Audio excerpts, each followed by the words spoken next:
화요일 아침, 젠장. 팀장님이 갑자기 회의를 잡았네. 제목도 없고 안건도 없어. 그냥 내 이름, 팀장님 이름, 오후 2시 30분. 이거 느낌 쎄한데 왠지 딱 감이 와. 이거 분명 그 뻔한 대화 패턴으로 흘러갈 거라는 거. 팀장님이 내가 동의 못할 헛소리를 할 거고 나는 그냥 고개만 끄덕이고 있겠지. 마치 목에 스프링 달린 인형처럼. 팀장님 말이 맞아서도 아니고 내가 더 좋은 아이디어가 없어서도 아니고 그냥 오늘 아침에 통장 잔고를 확인했기 때문이지. 월세 내려면 앞으로 딱 11일 남았거든. 솔직히 지금은 팀장님하고 껄끄러워지는 상황은 절대 안 돼. 그래서 그냥 고개 끄덕이고 웃으면서 네, 맞는 말씀입니다 하는 거지.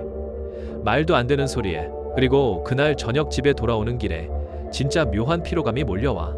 얼마나 열심히 일했는지랑은 전혀 상관없는 피로감. 하루 종일 실제 내 생각보다 훨씬 적은 의견만 가진 척하면서 보낸 데서 오는 거지. 이건 뭐 커리어 문제도 아니고 자신감 문제도 아니야. 그냥 돈 문제인 거야. 그리고 이걸 해결해줄 정확한 숫자가 있지. 저는 쩐쟁입니다. 경제적 자유, 더 이상 꿈이 아닌 현실로 만들어갈 때까지 여러분과 함께 하겠습니다. 오늘 우리는 왜 월 300만 원의 자동 수입이 10억도 아니고 조기 은퇴도 아니고 그냥 딱 월 300만 원이 모든 걸 바꾸는 숫자인지에 대해 이야기해 볼 거예요. 그걸로 뭘 살 수 있는지가 아니라 뭘 할 수 있는지, 어떤 사람이 될 수 있는지, 그리고 왜 자동 수입 0원과 월 300만 원 사이의 간극이 개인 재정에서 가장 큰 간극인데 거의 아무도 이야기하지 않는지에 대해서도요. 이제 여러분이 무슨 생각하는지 알아요. 월 300만 원은 연삼 600만 원밖에 안 되잖아. 한국 직장인 평균 연봉보다도 낮고 그걸로는 은퇴는 꿈도 못 꾸고 서울에서는 월세 내기도 빠듯할 텐데 그래서 300만 원으로 뭘 하라는 거야. 자, 그럼 왜 이 숫자가 중요할까요? 이유는 이렇습니다. 우리나라 1인 가구의 최소 생활비를 한번 따져볼까요? 막 잘 먹고 잘 사는 거 말고 넷플릭스 보고 금요일에 치킨 시켜 먹는 거 말고 그냥 월세나 주거비, 식비, 교통비, 통신비, 공과금, 진짜 최소한의 의료비요. 수도권에서는 대략 월 200만 원에서 250만 원 정도 들고요. 지방 중소도시에서는 150만 원에서 200만 원 정도 든다고 보시면 돼요. 그러니까 월 300만 원의 자동 수입, 여러분이 출근을 하든 안 하든 꼬박꼬박 통장에 찍히는 돈은 우리나라 대부분 지역에서 1인 가구 최저 생활비를 훌쩍 넘는 금액이라는 거죠. 그게 핵심이에요. 이건 막 넉넉하게 쓰는 돈이 아니에요. 진짜 최소한으로 생존하는 데 필요한 돈인 거죠. 여러분의 직장, 상사, 업계, 경제 상황이 어떻게 돌아가든 월세는 꼬박꼬박 나가고 밥은 먹고 살아야 하니까 최소한의 생활을 유지할 수 있다는 걸 의미하는 금액인 거예요. 그리고 이게 왜 중요하냐면요. 한국은행이랑 통계청 자료를 보면 우리나라 가구의 약 40%가 갑자기 50만 원 정도의 급한 돈이 필요할 때 현금으로 감당하기 어렵다고 해요. 500만 원도 아니고 50만 원이요. 대략 우리나라 직장인의 절반 이상이 월급 받아서 월급으로 살아간다고 답하고요. 심지어 놀랍게도 연봉 7천만 원 이상 버는 가구 중에서도 상당수가 그렇다고 합니다. 우리나라 가구의 평균 저축액이 대략 0만 원 정도 되고요. 그리고 우리나라 사람들 중에 어떤 식으로든 자동 수입을 얻는 사람은 약 15%밖에 안 돼요. 이자, 배당금, 임대소득, 뭐든 간에 그 소수 중에서도 자동 수입 중간값이 월 30만 원 정도밖에 안 되고요. 그러니까 월 300만 원의 자동 수입은 그냥 숫자가 아니라는 거예요. 대부분의 한국 사람들이 실제로 처한 상황을 고려해보면 이건 완전히 차원이 다른 경제적인 삶인 거죠. 두 분을 소개해 드릴게요. 왜냐하면 이 영상의 남은 부분은 우리가 이런 개념들을 그냥 숫자가 아니라 실제 사람들의 삶에서 보면 훨씬 더 와닿을 것 같거든요. 먼저 민수 씨를 만나보시죠. 민수 씨는 34살이고 IT 회사에서 프로젝트 매니저로 일하고 연봉은 0만 원이고 돈 관리를 꽤 잘하는 편이고 저축은 약 500만 원 정도 있고 자동 수입은 하나도 없어요. 민수 씨가 막 흥청망청 쓰는 것도 아니에요. 비싼 외제차를 굴리거나 명품을 샀거나 이상한 취미 생활에 돈을 쏟아붓는 것도 아니고요. 그냥 평범한 연봉을 받는 평범한 직장인이고 그 연봉이 매달 꼬박꼬박 들어와야 겨우 유지되는 생활을 하고 있는 거죠. 자, 이제 준호 씨를 만나보시죠. 준호 씨도 연봉 0만 원을 받아요. 같은 직급, 같은 회사 규모, 겉으로 보기에는 거의 비슷한 삶을 살고 있죠. 하지만 준호는 지난 8년 동안 배당주 포트폴리오랑 소형 오피스텔 한 채, 그리고 디지털 상품들을 만들어놨어요. 그래서 준호는 매달 320만 원씩 자동 수입이 생기는 거죠. 준호의 고정 지출은 월 250만 원이고요. 똑같은 직업, 똑같은 연봉인데 완전히 다른 삶을 사는 거예요. 같은 회사 복도를 걷는데 누구는 자유롭게 걷고 누구는 보이지 않는 족쇄를 차고 걷는 셈이죠. 그리고 둘의 차이는 뭘 갖고 있는지, 어디로 휴가를 가는지 그런 게 아니에요. 매일매일 내리는 모든 결정 자체가 다르다는 거죠. 저희는 이 영상 내내 민수 씨랑 준호 씨 얘기를 계속 할 건데요. 왜냐면 둘 사이의 대비가 어떤 숫자로도 완벽하게 보여줄 수 없는 뭔가를 드러내기 때문이에요. 그 화요일 아침 회의로 다시 돌아가 볼게요. 민수 씨는 상사 앞에 앉아서 고개를 끄덕이고 있죠. 바로 그 순간 뇌과학적으로 실제로 무슨 일이 벌어지고 있냐면요. 이건 상상 이상으로 충격적일 겁니다. 2013년에 한 연구팀이 세계 최고 권위의 과학 저널인 사이언스에 엄청난 연구 결과를 발표했어요. 경제적인 어려움이 너무 많은 정신적 에너지를 소모해서 IQ가 무려 13점이나 떨어뜨린다는 걸 증명한 거죠. 그냥 비유가 아니라 실제로 측정 가능한 인지 능력 저하라는 거예요. IQ 13점이 얼마나 큰 차이냐고요? 평범한 사람이랑 영재의 차이 정도 돼요. 그런데 돈 걱정만으로 그 차이가 없어진다는 거죠.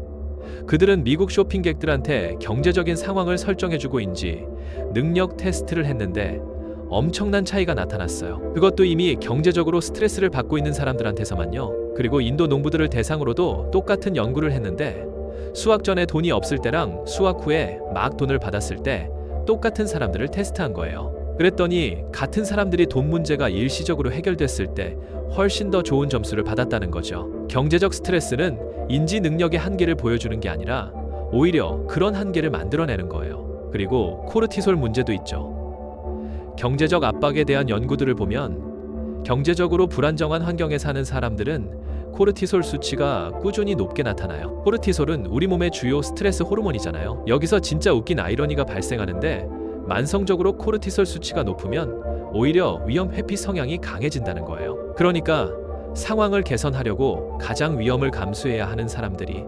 역설적으로 스트레스 때문에 생물학적으로 위험을 피하도록 조건화되는 거죠. 이건 진짜 메비우스의 띠 같은 악순환이에요. 탈출구가 눈앞에 보이는데 몸이 그걸 향해 나아가지 못하게 막는 거죠. 그 회의에서 고개만 끄덕이는 민수 씨, 그냥 소심한 게 아니에요. 민수 씨의 뇌는 말 그대로 용량이 줄어든 상태로 작동하고 있고 몇 년 동안 백그라운드에서 계속 돌아가고 있는 생존 모드의 스트레스 반응에 갇혀 있는 거예요. 민수 씨는 그 회의에서 커리어 결정을 내리는 게 아니라 그냥 경제적 생존 전략을 실행하고 있는 겁니다. 같은 회의에서 같은 상사 앞에 있는 준호 씨는 제 생각에는 다른 접근 방식을 고려해 봐야 할 것 같습니다. 라고 말하죠. 왜냐하면 준호 씨가 본능적으로 더 용감하거나 똑똑하거나 자신감이 넘쳐서가 아니라 그 대화의 최악의 결과, 즉 직장을 잃는 게 준호 씨에게는 그냥 좀 불편한 일일 뿐이지 생존의 위협까지는 아니기 때문이에요. 월급 320만 원은 꼬박꼬박 매달 1일에 통장에 들어오니까요. 생존 위협을 관리할 필요가 없는 뇌는 다른 모든 것들에 훨씬 더 많은 여유를 가질 수 있는 거죠. 그게 IQ 13점 차이예요. 무시할 수 없는 수치죠. 그건 당신의 최고의 사고와 두려움에 휩싸인 사고 사이의 간극이고 그게 몇 년 동안 반복되는 거예요. 여기서 제가 진짜 구체적으로 말씀드리고 싶어요. 왜냐하면 모든 것이 변한다는 건 엄청난 주장이잖아요. 제가 그걸로 정확히 뭘 의미하는지 여러분은 알아야 할 자격이 있으니까요. 자, 첫 번째, 커리어 결정인데요. 민수 씨는 2년 동안 연봉 인상 얘기를 꺼내지도 못했어요. 민수 씨가 능력이 없어서 그런 게 아니에요. 본인도 충분히 받을 자격 있다고 생각하죠. 근데 머릿속 계산기가 막 돌아가는 거예요. 내가 연봉 올려달라고 했다가 잘못되면 분위기 싸해지지. 분위기 싸해지면 구조조정으로 이어질 수도 있고 구조조정 명단에 내 이름 올라갈 수도 있잖아. 월세 내려면 11일밖에 안 남았는데 그냥 조용히 있어야겠다. 상사의 말도 안 되는 결정에 반박은 꿈도 못 꾸고요. 좀 더 재밌는 팀으로 옮기는 것도 괜히 조직의 파란을 일으키는 것처럼 보일까봐 시도조차 안 해요. 민수 씨 머릿속 엑셀 시트에는 항상 최악의 시나리오만 빼곡하게 적혀 있는 거죠. 반면에 준호 씨는 작년에 연봉 협상에서 7%나 올렸어요. 팀장이 처음에 3%를 제시했을 때 준호 씨는 이렇게 말했죠.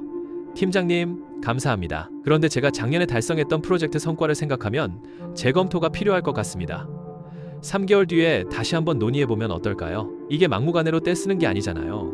그냥 결과가 두렵지 않을 때 대화가 어떻게 흘러가는지 보여주는 거죠. 2022년에 한 금융연구 결과를 보면 경제적인 안전망, 특히 최악의 상황에서도 6개월 이상 버틸 수 있는 능력이 있는 사람들이 그렇지 않은 사람들보다 거의 2배나 더 많이 창업을 했다고 해요. 경제적인 기반이 있다고 사람이 게을러지는 게 아니에요. 오히려 더 대담해지는 거죠.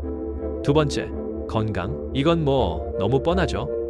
민수 씨는 지금 건강을 망쳐가면서 회사에 다니고 있어요. 만성적인 수면장애, 끊이지 않는 스트레스성 위험, 그리고 편의점 도시락이랑 배달 음식으로 겨우겨우 끼니를 때우고 있죠. 민수 씨 냉장고에는 김치랑 음료수밖에 없어요. 그리고 한 달 전에 샀던 샐러드도 있네요. 뭐 지금은 샐러드가 아니라 거의 퇴비 수준이겠지만요. 민수는 그걸 알아요. 꽤 오래전부터 알고 있었죠. 하지만 퇴사는 곧 위험을 감수해야 한다는 뜻이잖아요. 위험은 아마도 수입이 없어진다는 걸 의미할 테고요. 수입이 없으면 뭐 다들 아시잖아요. 그래서 민수는 그냥 다니는 거죠. 한국 직장인 80% 이상이 돈 때문에 스트레스를 제일 많이 받는다는 조사 결과도 있대요. 게다가 최근 연구들을 보면 경제적인 불안 때문에 건강이 나빠지는 게 흡연이나 비만처럼 건강에 엄청 안 좋은 영향을 주는 것만큼이나 심각하다고 하더라고요. 경제적 스트레스는 그냥 좀 불편한 정도가 아니에요. 정말 문자 그대로 측정 가능한 수준으로 사람들의 수명을 깎아먹는 거죠. 준호 씨는 2년 전에 민수 씨가 지금 다니는 회사랑 비슷한 분위기의 회사를 때려치웠어요. 다음 직장은 정해놓지도 않았고요. 석 달 정도 쉬면서 재충전하고 자기가 원하는 조건으로 이직했죠. 월 320만 원 정도면 먹고 사는 건 걱정 없을 때 나 그만둘래 라는 말을 진짜로 할 수 있는 거거든요. 막무가내로 저지르는 게 아니라요. 준호 씨도 신중하게 고민했지만 어쨌든 선택 자체가 가능했던 거죠. 민수 씨한테는 그게 그냥 이론일 뿐이지만요. 셋째, 갑작스러운 일. 작년에 민수 씨 차가 고장나서 수리비가 150만 원이나 나왔대요. 이론적으로는 별거 아닌 문제잖아요. 민수 씨 현실에서는 그게 2주 동안 스트레스 받고 카드 할부로 내고 기존 생활비에 더해서 그걸 갚는데 몇 달이나 걸릴지 계속 계산해야 하는 걸 의미했어요. 출근길 지하철에서 멍하니 천장을 보면서 할부 계산하는 민수 씨. 그냥 흔하게 일어날 수 있는 자동차 수리 한 번이 몇 달 동안 회복해야 하는 경제적 사건이 되어버린 거죠. 한국 가구의 약 40%가 50만 원 정도 되는 갑작스러운 일이 생겨도 빚지지 않고는 감당할 수 없다는 통계도 있어요. 150만 원은커녕 50만 원이요. 이게 무슨 뜻이냐면 수백만 명의 사람들이 예상치 못한 지출, 예를 들어 병원비나 차 수리비, 갑자기 고장난 가전제품 같은 걸 감당 못한다는 거예요. 그러다 빚이 생기는 거죠. 빚은 또 스트레스를 만들고 스트레스는 우리의 집중력을 갉아먹고요. 이게 어떻게 악순환으로 이어지는지 아시겠죠? 준호 씨네 보일러가 지난 겨울에 고장났는데 하루 만에 120만 원이 훅 나갔어요. 그래도 준호 씨는 그걸 그냥 감당하고 넘어갔죠. 준호 씨가 엄청 부자라서가 아니라 어쨌든 320만 원 정도는 들어올 구석이 있으니까 120만 원 정도는 그렇게 크게 부담스럽지 않은 거예요. 긴급 상황이 그냥 지출로 끝나는 거지 위기로 번지지 않는 거죠. 말로는 별 차이 아닌 것 같지만 엄청난 차이예요. 네 번째, 관계예요. 한 조사에 따르면 한국 부부의 40% 이상이 돈 때문에 싸운다고 해요. 돈 문제는 이혼의 주요 원인 중 하나이기도 하고요. 근데 사실 싸움의 진짜 이유는 돈 때문이 아닌 경우가 많아요.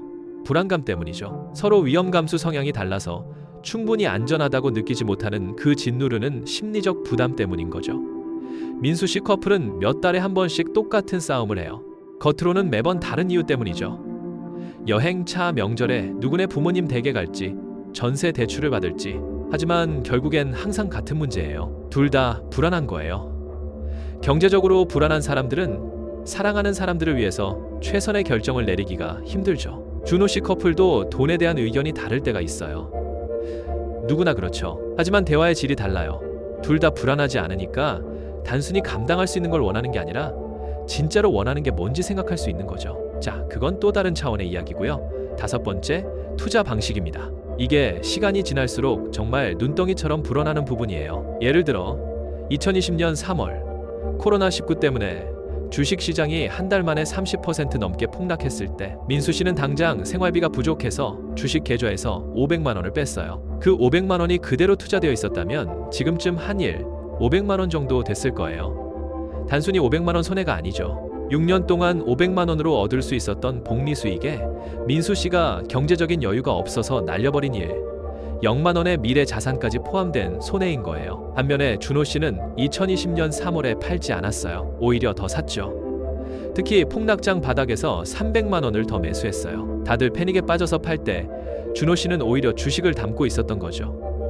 준호 씨가 엄청난 투자 천재라서 그런 게 아니에요. 꾸준히 들어오는 수입이 있었기 때문에 경제적인 기반이 튼튼했기 때문이죠. 그리고 불안하지 않으니까 흔히들 나쁜 타이밍에 하는 패닉 매도 같은 결정을 안 하게 되는 거예요. 이런 패닉 매도가 일반 투자자들에게 연간 2~3% 정도의 수익률 손실을 가져온다고 하거든요. 투자 분석 기관들 말에 따르면 이런 작은 행동 차이가 장기적으로 복리 효과를 내면서 편안한 노후와 불안한 노후를 가르는 결정적인 요소가 된다고 합니다.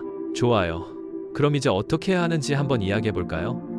왜냐하면 지금 여러분 머릿속에 가장 궁금한 게 바로 그 질문일 거라는 걸 알고 있거든요. 자동 수입이 중요하다고 말만 하고 실제로 어떻게 하는지는 알려주지 않고 영상을 끝내고 싶지는 않으니까요. 순수하게 배당 투자만으로는 꽤 많은 자본이 필요하죠. 우리나라 대표적인 배당 ETF들이 지금 배당 수익률이 한 3~4% 정도 되거든요. 월 300만 원을 만들려면 그 수익률로는 거의 10억 원을 투자해야 한다는 계산이 나옵니다. 이걸 현실적으로 생각해보면 우리나라 가구의 평균 저축액이 한 1천만 원 정도잖아요. 그러니까 10억 원을 모을 때까지 투자하고 그 다음에 배당금을 받겠다는 계획이라면 대부분의 사람들은 꽤 오랫동안, 정말 오랫동안, 어쩌면 영원히 기다려야 할지도 몰라요. 10억이라고요? 글쎄요. 다음 생에나 가능할까요? 하지만 준호 씨가 실제로 사용한 방법은 그게 아니에요. 그리고 그게 유일한 방법도 아니고요. 하이브리드 방식이 이걸 현실적인 기간 안에 가능하게 만들어주는 거죠. 준호 씨는 8년 동안 동시에 4가지를 했어요. 첫 번째,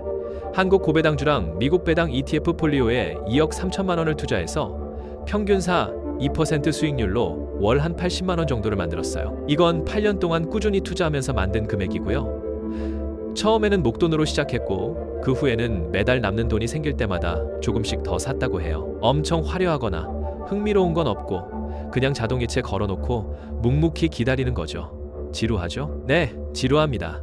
하지만 효과는 확실해요. 두 번째, 지방 소도시에 소형 오피스텔 한 채, 총 투자금 1억 2천만 원, 대출 포함, 대출이자, 관리비, 세금 다 빼고 남는 순수 현금 흐름이 월 한 50만 원 정도. 임대업이 완전 자동은 아니죠. 하지만 위치 좋은 소형 오피스텔 하나에 괜찮은 세입자 한 명만 있으면 관리하는 게 그렇게 어렵진 않아요. 그리고 세입자가 대출금을 대신 갚아주고 있는 셈이고요. 세 번째, 리츠, 부동산 투자 신탁에 6천만 원을 넣어서 한호 6% 정도 배당 수익이 나오는 국내외 리츠 혼합으로 굴리고 있어요. 실제 부동산을 소유하거나 관리하는 거 없이도 매달 한 30만 원 정도 나오는 거죠. 네 번째는 디지털 제품인데요. 3년 전에 준호 씨가 6개월 동안 공들여서 자기가 매일 하는 일에서 얻은 노하우를 담은 온라인 강의를 만들었어요. 엑셀 자동화랑 프로젝트 관리 실전 스킬을 가르치는 강의인데 처음에는 진짜 노력이 많이 필요했죠. 근데 지금은 거의 자동 판매 시스템처럼 돌아가면서 매달 한 160만 원 정도를 벌어다 줘요. 클래스백일이나 인프런 같은 플랫폼에서 꾸준히 팔리고 있거든요. 엄청난 바이럴 성공이라거나 대박이 터진 건 아니지만 매달 160만 원씩, 그것도 이번 달에는 거의 손도 안 댔는데도 나오는 돈인 거죠. 준호 씨는 말 그대로 자면서 돈을 버는 거예요. 전체 투자된 자본은 대략 4억 1천만 원 정도 되고요. 총 월 자동 수입은 투자에서 80만 원, 오피스텔에서 50만 원, 리츠에서 30만 원, 디지털 제품에서 160만 원, 합치면 월 320만 원이네요. 8년 동안 꾸준히 계획적으로 모아온 결과예요. 완벽한 것도 아니고 횡재를 한 것도 아니고 대박이 터진 것도 아니고 그냥 꾸준하게 지루하게 해온 거죠. 그렇죠? 자, 이제부터 진짜 재밌어지는데, 왜냐하면 이건 준호 씨가 처음 시작할 때는 전혀 예상하지 못했던 부분이기 때문이에요. 한국 고배당주들은 평균적으로 배당금을 매년 조금씩 올려주잖아요. 그러니까 준호 씨의 월 80만 원 배당 수입은 추가 투자 없이도 몇 년 안에 더 늘어날 거라는 거죠. 오피스텔은 가치가 계속 오르고 있고요. 온라인 강의 수익은 리뷰가 쌓이고 플랫폼 알고리즘이 검증된 강의를 더 밀어주면서 복리처럼 불어날 거예요. 그리고 준호 씨는 생존을 위해서 이 수입에 딱히 의존하는 게 아니니까 대부분을 재투자하죠. 이게 무슨 뜻이냐면 복리 효과가 위기 때문에 끊길 일이 없다는 거예요. 전설적인 투자자 찰리 먼거가 이런 말을 간단하게 했죠. 복리의 첫 번째 규칙은 불필요하게 중단하지 않는 것이다. 경제적 기반이 그걸 가능하게 해주는 겁니다.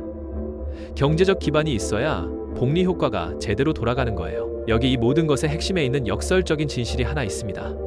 그리고 저는 여러분이 이 영상에서 이걸 꼭 기억해 주셨으면 좋겠어요. 대부분의 사람들은 월 300만 원의 자동 수입이 있으면 일을 안 해도 된다고 생각하잖아요. 목표가 그 돈을 딱 만들어서 회사에 사표 던지고 어디 해변에서 뒹굴뒹굴하면서 인스타에 멋진 사진이나 올리는 거라고 생각하는 거죠. 그게 목표라면 좋아요. 하지만 전 세계에서 진행된 모든 기본소득 실험, 모든 행동 연구, 그리고 조기 은퇴를 목표로 하는 파이어 파이어 운동 커뮤니티 설문조사의 실제 데이터는 완전히 다른 이야기를 하고 있습니다. 미국에서 기본소득 실험을 했을 때 오히려 수혜자들이 더 적극적으로 일자리를 찾았어요. 핀란드에서는 실직자들에게 기본소득을 줬더니 안 받은 사람들보다 일을 조금이라도 더 하더라고요. 아프리카에서는 기본소득 시범 사업이 창업률을 300% 넘게 끌어올렸습니다. 경제적 기반을 갖춘 사람들은 일을 멈추지 않아요. 더 나은 방식으로 일을 시작하는 거죠. 위험을 감수하고 새로운 걸 시도하고 화요일 오후 회의에 들어가서 진짜 자기가 하고 싶은 말을 하는 거예요. 준호 씨도 그만두지 않았어요. 자동 수입이 월 300만 원을 넘었는데도 월요일에 출근해서 똑같은 자리에 앉아서 거의 똑같은 일을 했습니다. 하지만 그는 그날 오후에 연봉 협상을 요청했죠. 이전처럼 그냥 안정적으로 보이는 일 말고 진짜 자기가 흥미를 느끼는 프로젝트를 맡기 시작했어요. 1년 동안이나 미뤄왔던 개인적인 사이드 프로젝트도 시작했고요. 왜냐면 이제 그게 실패한다고 해도 더 이상 밥줄이 끊길 걱정은 없으니까요. 월 300만 원이라는 목표는 일을 그만두는 게 아니에요.